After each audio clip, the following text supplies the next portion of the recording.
Peace, peace, peace. I want to say I thank all returning viewers.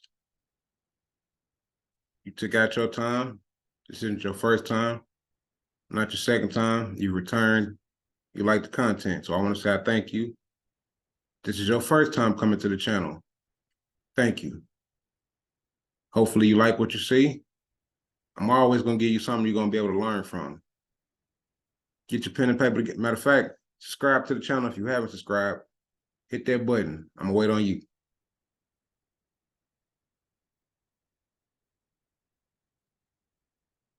Hit that button. Let's get into it. You ain't hit it, it's cool. We're going to go ahead and keep going. Appreciate you for coming back watching this video. I got more content coming. Peace and love. Islam. On behalf of Akuno Sankofa Bay, you know what I'm saying? Jay, where you at? We're trying to help our people elevate. Hope. H-O-P-E. We're giving them hope. We doing what we gotta do, you know? Every day, one step at a time, man. We're gonna make it happen. Helping our people elevate. Yeah. Sometimes I practice focus, thought, and meditate. I'm trying to come with other ways to help our people elevate and seeking knowledge, make me levitate. The lifted mental state is what results from how we orchestrate. This for the family's sake. Let's self-reflect and self-evaluate. And every day, make sure the steps you take, you calculate. Receive a master's fate. I know I can't exist without the hate, but that's okay. I balance that with higher self today. Success is on this way, and after that, my flesh can pass away.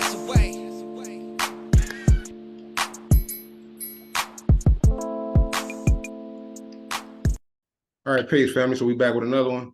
And this is the part 2 of the black-a-Moor, but I want to go a little bit more in depth in some areas where I missed out. You know what I mean? The Black Code, Code Noir, and I want to touch on the Haitian Revolution, the Louisiana Territories. When we think about the Louisiana Purchase, we think about this one little small geographical area, but I want to go into more depth of who purchased, who sold, how things affected, and how they took place today. So let's jump straight into it.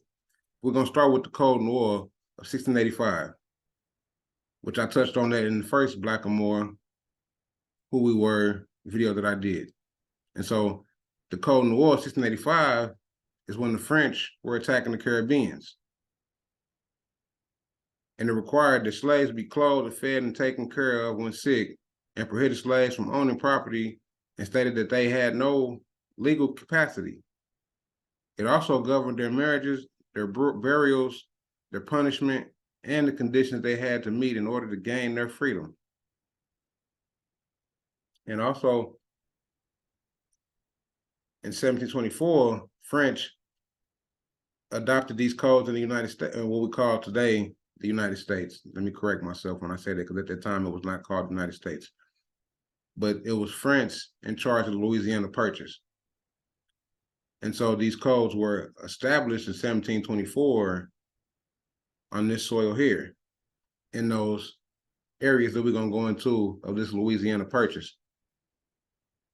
So it says the Code Noir was established in 1724 to regulate slavery in colonial Louisiana. The Code Noir stated the slaves were to be instructed in the Catholic faith, given food and clothing allowance, and allowed to rest on Sundays, and the right to petition a public prosecutor if they were mistreated. So let's go into, also you have the Union State Black Codes, where this was also adopted to the Union States, the United States, in 1865. After the Civil War ended in 1865, some states passed Black codes that severely limited the rights of Black people, many of whom had been enslaved. These codes limited what jobs African Americans could hold and their ability to leave their job once hired. So, who was in charge of these Code Noirs, or who was the influencer behind these codes that put this to place? Well, let's go into King Louis the XIV. What I didn't put up here, which I should have, I'm gonna do that right now. I'm gonna show y'all real quick.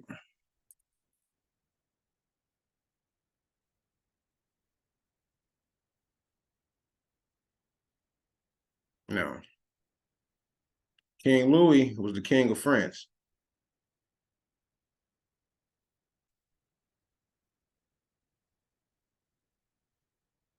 right? King Louis, the King of France.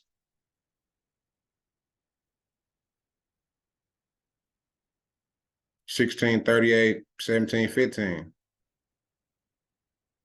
Now, King Louis or King Louis is who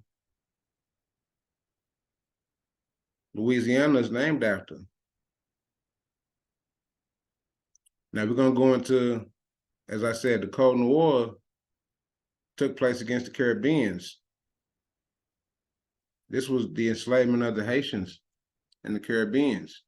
And so when the Haitian Revolution came about and Haiti fought back and obtained their freedom from France, what King Louis had to do, King Louis had to sell this Louisiana Purchase, this Louisiana Territory. April 30th, 1803. France was going broke. France was at war and France needed finances. And so what I wanted to show y'all was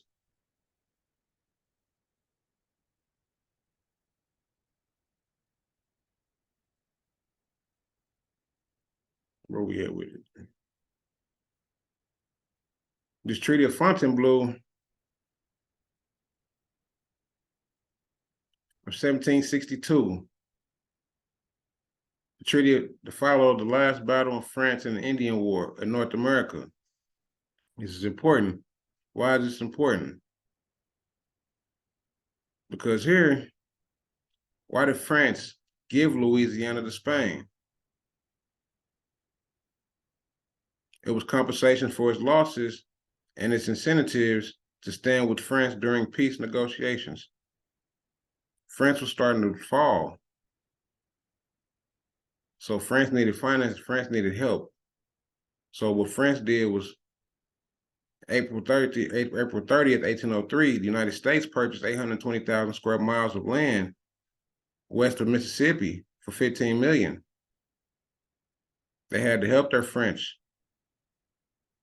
Here I want to show you a map of the territory that France had, and this is what we call today the Louisiana Purchase, from 1682 to 1762. This was France's hands on the land.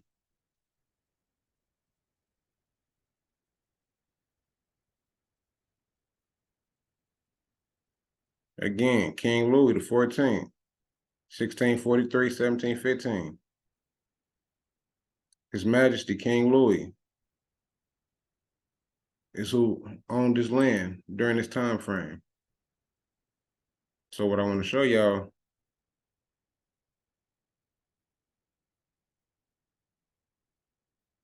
I don't want to take up too much of y'all time. I just want to give y'all a quick understanding.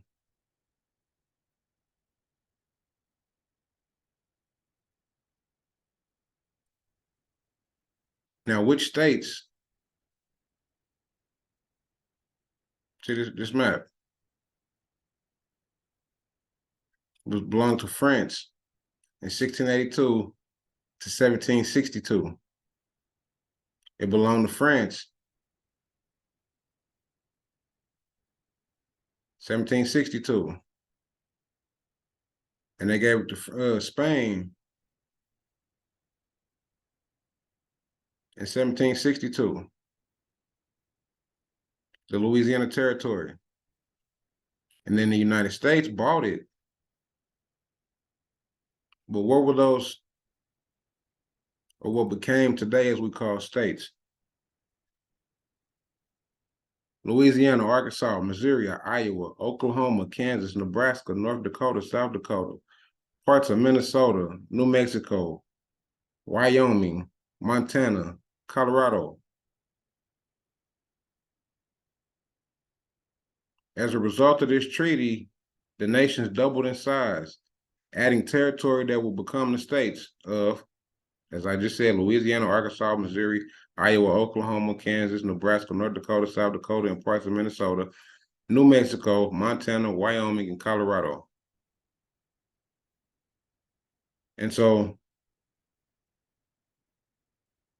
for you that don't know, the flower de luce, the French lily, right? As it says, the French. This is a French symbol that we see on the New Orleans Saints logo.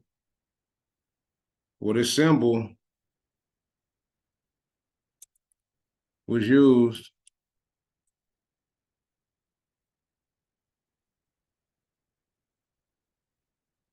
to brand slaves.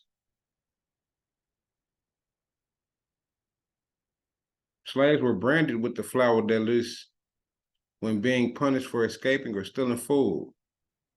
The flower de luce could be branded on slaves as punishment for certain offenses in French Louisiana. For instance, the Louisiana Code Noir, 1724. And so a lot of our people wear this symbol on their head, on their shirts, on their bodies, not knowing this is a slave brand. This is a slave logo. This was something that was put on your ancestors as a symbol of punishment. And we wear these symbols with pride, as if this is something to glorify without knowing the history behind these things. So today I just want y'all to question everything. And I love my people in the South. I love my people in the East, North, West, all over the map. This ain't no diss to nobody. This is informational. So right into it. Now I want to start with this book that I found or was presented to me to watch a black-a-Moor white. And it was written by Tamara Elizabeth Lewis. She is a doctor of philosophy in the religion of 2014 in Nashville, Tennessee. And here's all the professors that she is up under or approved her book. Professor, I'm not finna get him no shout outs. Anyway, so we got 317 pages in this book. I'm not gonna go over all 317. I wrote down a few pages that I want to go over with y'all that I think are important to just show you a couple references during these time frames when this term black-a-Moor, black and Moor were used. I also want to I'm gonna go into a few movie references that I'm sure y'all are familiar with, but you didn't catch, you know what I mean? Then I also want to show you some symbolism that you may have never known. So let's jump right into it. Now, right here at the bottom, it says, as Moors were frequently used to create spectacular entrances in a venue unsuitable for horses. In fact, at the 1584 courts of James VI in Scotland, a black-a-Moor was used to draw out in a chariot at a court pageant. Thus, it was a prevailing custom to use black-a-Moors as animals instead of horses or other beasts. And so just giving you a reference, time frame 1584's the court of James VI in Scotland. So this term was used in the 1584s. Another page in her book that I want to go over. But right down here at the bottom, it says, by 1560s, African people were described largely in discrete, regionally, or racially specific groups as Negroes, Ethiopians or Ethiops, and Moors. And so, again, this term Moor, black-a-Moor, Moor, these terms are back presented in the 1500s.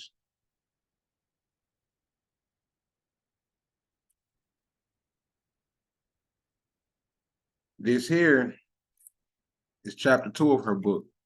It's titled Original Sin, the Hermetic Curse, and Black-a-Moor Imagery. And in 1601, Queen Elizabeth issued an edict, now famous, which called for the removal of all blacks from England.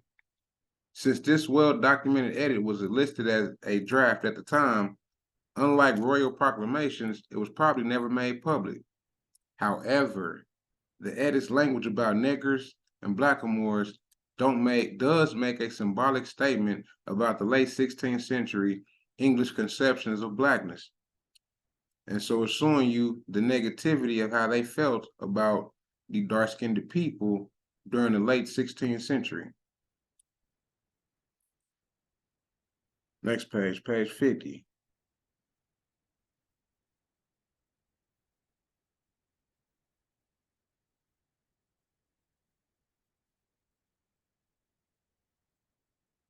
Okay, I wasn't gonna read it all, but I'm gonna go ahead and read it all so we can get a glimpse, or not all of it, but I'm gonna just give you a quick summary. The opportunist merchants in question was Caspar van Sidene, who in the late 1590s took it upon himself to purchase the freedom of some English prisoners in Spain, and probably spent a good deal of money doing so. Apparently, he did it as a financial investment. In returning the prisoners to England, his hope and expectation was that the Elizabethans regime would confiscate him with interest. But in the hard times, Elizabeth's government decided to grant Van Siedens the freedom to transport blacks to Spain and Portugal for sale as slaves. So you see where this is going, late 1600s. We're being pushed from England to Spain. They don't tell you that in the school books. Blacks never really were intended to be kicked out of England. Let me go back. However, it seems that this was simply a move to placate Van Sieden. Blacks were never really intended to be kicked out of England. Another page on here. 52.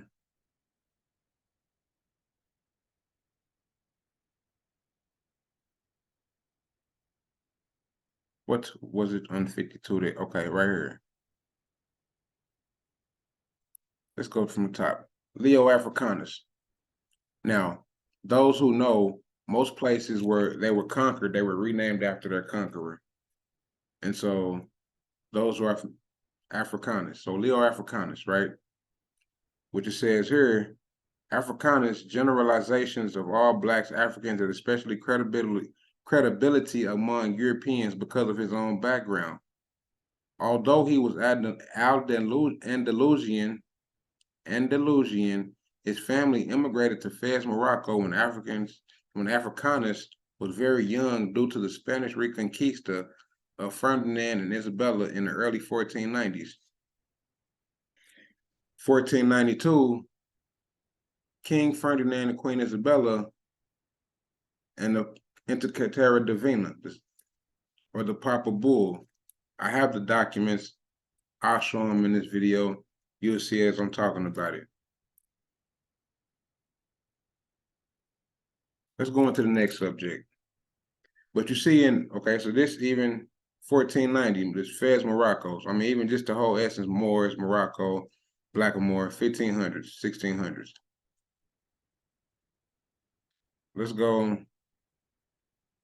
right here. And the reason why I went here, because I want to give you an introduction of some of the Moorish history, some fascinating things about the Moors and their influential tributes to the world.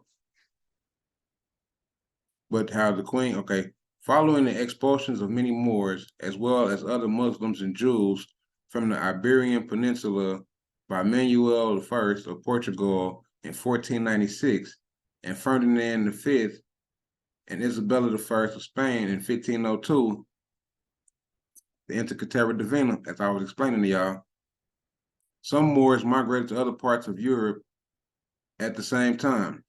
Europeans began importing many kidnapped slaves from the west coast of Africa, as it had become quite fashionable of European nobles to have African slaves. Moors were increasingly the subject of scorn in European society. So these African slaves were Moorish slaves. They don't tell you about the slave trade that took place in Europe. How they tell you that, oh, it took place just here and just false narrative. But they don't tell you what really took place. As it said, from the West Coast. So we get a map and you look west, this would we call California the West Coast. Queen Khalifa, she was a Moorish sister, a Moorish queen. But again, just putting that in there, they came and enslaved the people here and took them to Europe. This is not what they're going to teach you in your school, but I'm trying to tell you, you got to do your own research. Nevertheless, Europeans had held Africans in high regards for centuries prior. From the Black Catholic patron, Saint Maurice, to the Black Knight, Sir Morion. Therefore, despite increasing anti-Black racism it was still possible for many Africans to move to the highest echelons of Europe's society. Some became nobles, intellectuals, military leaders, as well as paid musicians and other respectable professionals in royal courts throughout Europe. I'm gonna show y'all the coat of arms. Let me pull it up so I make sure I go over that. And then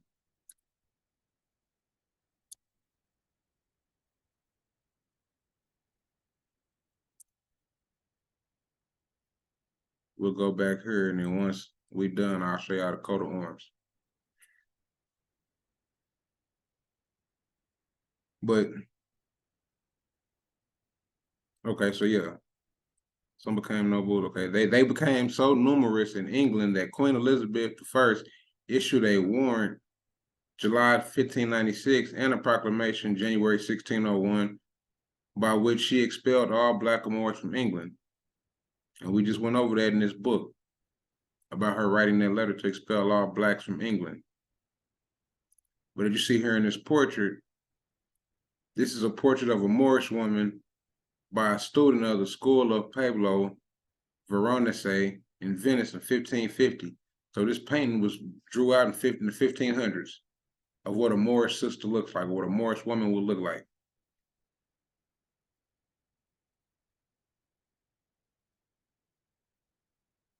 The Queen is highly discontented to understand the great number of Negroes and blacks and Moors, which are in England, who are fostered here, to the great annoyance of her own people who are unhappy as to help those people.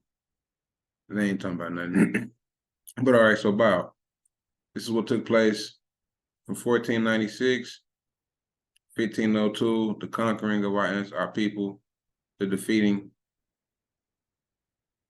Now I want to go into the Code Noir, or the Black Codes, which were established by or signed by King Louis, I believe that's the 14th, in 1605. So the Code Noir, Black Codes, was signed by King Louis the 14th in 1685, was a set of laws that governed the practice of slavery in the French colonies. So this went to go with what the Queen was already pushing in Europe. So this was European policies. Around the time when many European governments in North America were defining the legal status of enslaved Black people. And so while this is taking place in Europe against so-called Black people or black-a-Moors or Negroes in Europe, 1600s, late 1600s, in the early mid 1700s on North American land, Europeans were trying to figure out the legal status of enslaved, or let me reread this. Around the time when many European governments in North America were defining the legal status of enslaved Black people. And so why am I going over this? Because in 1685, the Black Codes, or the Code Noir, or Code Noir, belonged to the French colonies. But by 1724, the Louisiana Code Noir, which y'all familiar with the Louisiana Purchase and Louisiana Slave Codes, but Louisiana adopted these French codes in 1724. And so to regulate relations between slaves and colonists, the Louisiana Code Noir, or slave codes, was introduced in 1724, based largely on the codes compiled in 1685 for the French colonies in the Caribbean. Its 55 articles regulate the statutes or the status of slaves and free Blacks, as well as relations between masters and slaves. Now, if we dip a little bit into it, right? 1724 Louisiana Codes. There's 55 articles. 55th Street. No, I'm just playing. Anyway, Article 1, decrease the expulsion of Jews from the colony. 2, makes it imperative on masters to impart religious instructions on their slaves. Masters had to force their religions on their slaves. Permits the exercise of Roman Catholic creed only. Every other mode of worship is prohibited. So if it wasn't coming from the Roman Catholics, you couldn't practice it. You couldn't learn it. You weren't allowed to speak it. Let's go down a little further. This is where they were forbidding white subjects of both sexes to marry with the blacks. Let's go a little further.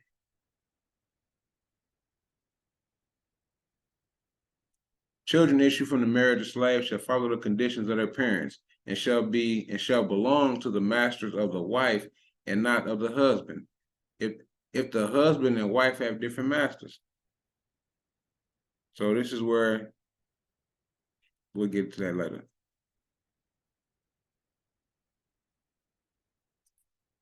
We forbid slaves to carry offensive weapons or heavy sticks under the penalty of being whipped or having said weapons confiscated for the benefit of the person seizing the same. That's why you're not allowed to have a gun. Can't get caught with a gun on you unless you know your rights and you have permission. We forbid slaves belonging to different masters to gather in crowds either by day or by night under the pretext of a wedding or for any other cause, either at the dwelling or on the grounds of one of their masters or elsewhere, and such less on the highways and secluded places under the penalty of corporal punishment. This is why they don't want to see us in crowds, because you black people are up under these slave codes. If they see you 3-4 deep in the car, y'all know how it was when we were coming up. You be 3-4 deep in the car, they want to get behind you, pull you over, they want to see who you is, they want to see what you're doing, boy. License and registration. These are slave codes. I got 4 black males. Code 13. We forbid slaves from gathering crowds. This is how it applies to you. This ain't something I'm just making up. I'm just trying to give you enough information so you can take this and you can learn and help yourself in the future, my brothers and sisters. But before I get all deep and all out the deep end, let's go into I want to go into a movie reference. Black Knight with Martin Lawrence. I'm sure many of you remember this movie. Well, what did he say to Martin, and what did he call Martin in the movie? You would do well to mind your tongue, Moor. You would do well to mind your tongue, Moor. He called him a Moor. And if you look around, this is medieval century, right? We know medieval times. Now, medieval times is a long time. But if we go into the 11 key dates in the history of medieval Britain. So you have the 1066 all the way to 1400s, and I'm sure it's way more than, I know it's more than that. But you see a time period, I'm just putting a stamp or a time period in your mind so you can understand when this term Moor, black-a-Moor, was in place. Another movie reference. I'm sure many of y'all are familiar with the movie Robin Hood. Let's listen to what he says. On Moors and Saracens, were it not for their ungodly ways, Master Robin would never have left. What manner of name is Azim? Irish? Cornish? Moorish. What do you call him? Moorish. Cursed who? On Moors and Saracens. Moors and Saracens. I've gone over there before, but yeah, cursed Moors. So you heard him. So this is another example of the medieval time frame when they were calling us Moors.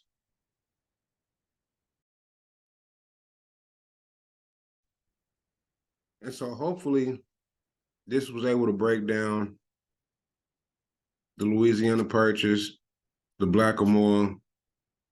If not, I pulled this up because I want y'all to see we're going to take it back to elementary school and deal with compound words.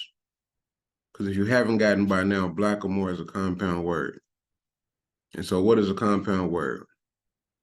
A compound word is when you put 2 words together to make 1 word, right? Real simple. I shouldn't have to go over this with most adults, but you have to go over this with most adults. And so, superhero, right? Railroad, snowball, inside. 4 examples of compound words. And so, as I said, black-a-Moor is a compound word. And then if you go into the 8 parts of speech, again, it's elementary school science. I shouldn't have to go over this, but I have to go over this with most adults. And so as I broke down black being an adjective and Moor being a noun, well, what is a noun? A noun is the name of a person. What is an adjective? An adjective modifies or describes a noun or pronoun. And so it's a way of describing something. My t-shirt is black, but I am a Moor. Also, real simple. Webster's Dictionary. I'm gonna finish it up with this here. And I want y'all to see black-a-Moor. And you see it's a compound word. Black-a-Moor. For a dark-skinned person, especially one from Northern Africa. Black of unknown origin, quote unquote, plus Moor.